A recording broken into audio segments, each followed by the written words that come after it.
നിയമസഭയിൽ ചോദ്യോത്തരവേളയിൽ മറുപടി പറയുന്നതിനിടയിൽ മന്ത്രി വി ശിവൻകുട്ടിക്ക് ദേഹാസ്വാസ്ഥ്യം മന്ത്രി ആശുപത്രിയിലേക്ക് കൊണ്ടുപോയി. മന്ത്രി എം പി രാജേഷാണ് ശിവൻകുട്ടിക്ക് പകരം സഭയിൽ മറുപടി നൽകിയത്. വിജിൻ വായാന്തോട് ചേരുന്നുണ്ട്. വിജിൻ, എന്തുപറ്റി മന്ത്രിക്ക്? ധന്യ, ചെറിയ ദേഹാസ്വാസ്ഥ്യം മാത്രമാണ് ഉണ്ടായത്. അതായത് തൊഴിൽ വകുപ്പുമായി ബന്ധപ്പെട്ട ചോദ്യങ്ങൾക്ക് നിയമസഭയിൽ മറുപടി പറയുന്നതിനിടയിലാണ് ചെറിയ തരത്തിലുള്ള ദേഹാസ്വാസ്ഥ്യം ഉണ്ടായത്. അതിനെ തുടർന്ന് മന്ത്രി ചെയറിലേക്ക് ഇരുന്നു.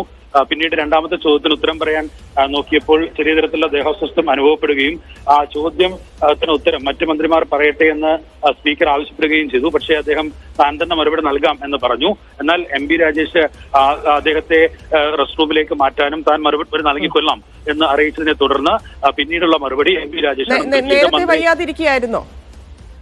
അത്തരം പ്രശ്നങ്ങളൊന്നുമില്ല. ആദ്യഘട്ടത്തിൽ മറുപടി പറയുമ്പോൾ സാധാരണ നിലയിൽ തന്നെയായിരുന്നു മന്ത്രി ഉണ്ടായിരുന്നത്. പക്ഷേ രാവിലെ ആയതിന്റെ ഇതൊക്കെ ആകണം ഒരു ചെറിയ തരത്തിൽ ഒരു ബുദ്ധിമുട്ട് അനുഭവപ്പെടുകയും തല കറങ്ങുന്നത് പോലെ തോന്നി എന്നുള്ളതാണ് മന്ത്രിയുടെ ഓഫീസുമായി ബന്ധപ്പെട്ട വൃത്തങ്ങൾ പറയുന്നത്. അദ്ദേഹത്തെ ഇപ്പോൾ തിരുവനന്തപുരത്തെ ഒരു സ്വകാര്യ ആശുപത്രിയിൽ ചെക്കപ്പിനായി എത്തിച്ചിരിക്കുകയാണ്. മറ്റ് പ്രശ്നങ്ങളില്ല. അദ്ദേഹത്തിന്റെ ഔദ്യോഗിക വാഹനത്തിൽ തന്നെ മുൻസീറ്റിൽ ഇരുന്നാണ് അദ്ദേഹം യാത്ര ചെയ്യുകയും ചെയ്തത് തന്നെയാണ്.